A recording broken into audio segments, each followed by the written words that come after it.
Un homme est venu voir le prophète sallallahu alayhi wa sallam. Cet homme qui a délaissé ce bas monde et qui n'a pour seul objectif dans celui-ci, dans cette vie, que d'atteindre l'au-delà à travers les actions méritoires, est venu voir le prophète sallallahu alayhi wa sallam en lui posant une question extrêmement intelligente.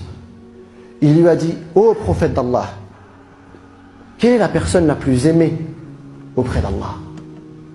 Car cette personne sait et a pris conscience que notre prophète sallallahu alayhi wa sallam nous a informé que Allah Jalla wa Ala ne châtie pas son bien-aimé. Il a posé cette question pour savoir quelles sont les caractéristiques de ces personnes. فقال نبينا صلى الله عليه وسلم أحب الناس إلى الله أنفعهم للناس. Les gens les plus aimés auprès d'Allah Azza wa Jal sont les plus utiles pour les croyants. Sont les plus utiles pour les gens d'une façon générale. Les gens les plus aimés auprès d'Allah sont les gens les plus utiles. Maintenant, prends ce hadith et reviens à notre société dans laquelle on vit. Nous vivons dans un monde qui a pour système économique et social le capitalisme, le libéralisme. Alors qu'est-ce que ça veut dire le capitalisme? Qu'est-ce que ça veut dire le libéralisme? C'est très simple. C'est on prend les humains et on leur fait comprendre qu'ils ne font plus partie d'une patrie, d'une communauté, d'une nation, mais on centre leur vie autour d'eux-mêmes. Des gens qui ne vivent que pour eux-mêmes. Et on prend ces gens et on les met dans une arène. Et c'est la loi du plus fort. Seul le fort s'en sort et les faibles sont écrasés. Voilà dans le monde dans lequel on vit. Donc il n'est plus étonnant de voir, lorsque tu croises des SDF dans les rues de Paris, des gens qui sont sur le point de mourir de faim et de froid, et les gens passent à côté d'eux sans même se retourner, ni même avoir un minimum de compassion envers eux. Qu'ils meurent et que je vis, qu'ils souffrent et que je profite. Une société qui éduque les gens à ne pas avoir de relations fraternelles et sociales. Et regarde l'état des familles aujourd'hui, le père avec le fils, la mère avec la fille, les frères entre eux, les cousins entre eux. Cela est en train de s'effriter et chacun est en train d'axer sa vie sur soi-même. Une société qui prône l'individualisme. Donc elle est totalement contraire à ce hadith qui nous dit: les gens les plus aimés auprès d'Allah sont ceux qui servent le plus aux créatures. Or aujourd'hui, et c'est là où je veux mettre le point, or aujourd'hui, on transpose ce modèle dans notre pratique religieuse. Beaucoup d'entre nous, qu'on se le dise, ont un islam individualiste. Ils ont un islam individualiste. C'est-à-dire que l'objectif est leur personne. Tu ne le vois pas pleurer ou souffrir pour ce qui se passe à travers le monde lorsqu'il voit ses frères et il voit ses mères et il voit ses sœurs souffrir et pleurer. Ça ne lui fait guère ni chaud ni froid. Ça ne l'intéresse pas, ça. Sa communauté, il n'en a que faire. Il n'est pas un élément positif dans sa communauté. Il n'est là que pour consommer. Acteur ne l'intéresse pas.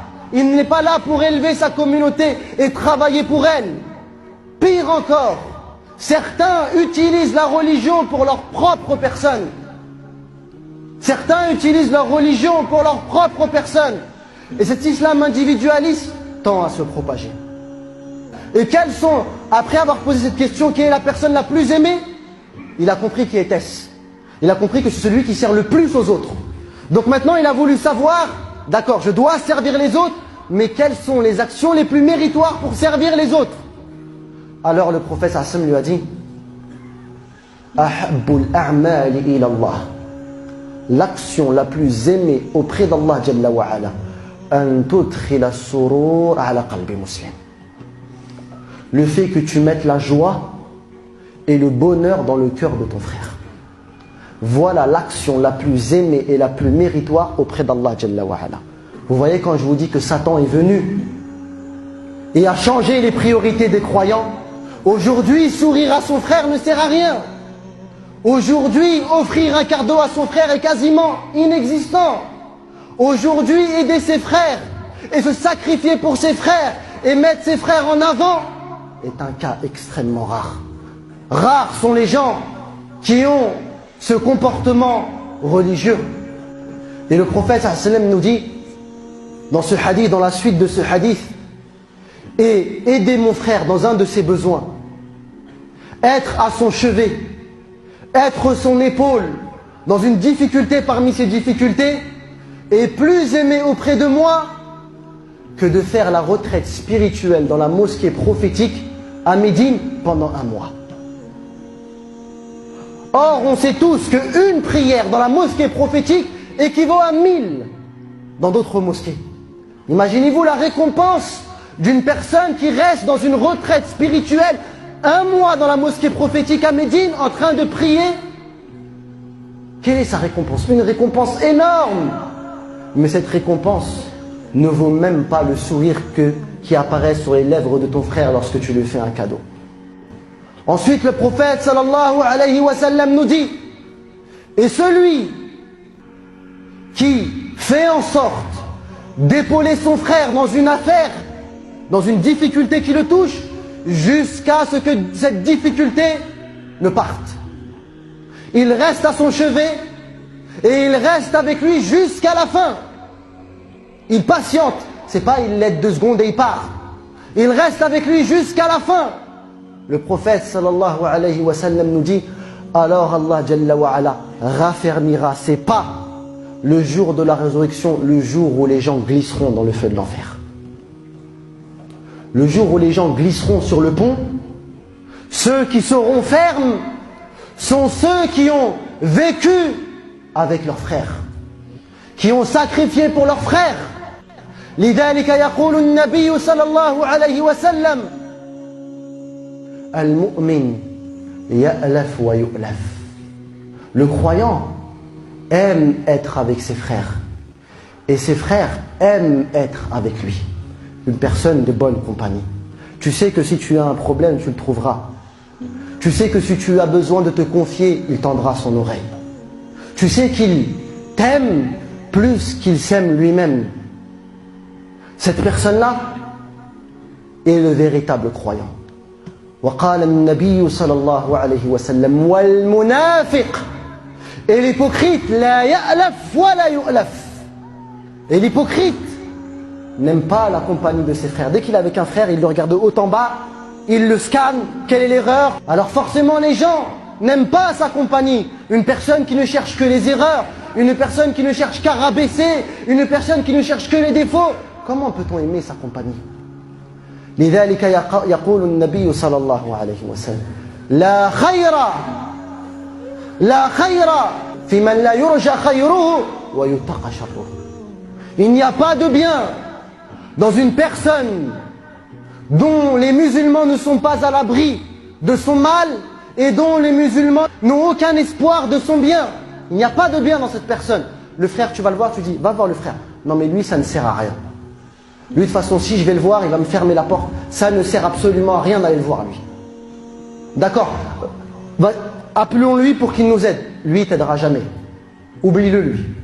Lui, si, alhamdoulilah, juste s'il ne nous fait pas du mal, juste s'il ne critique pas, il ne nous rabaisse pas, il ne détruit pas, c'est déjà un énorme bien. Remercions Allah et prosternons-nous pour lui. Et sachez une chose, les frères. Allah Jalla wa Ala nous explique que Allah donne des bienfaits à des serviteurs dans le seul objectif que ces serviteurs-là font profiter les autres.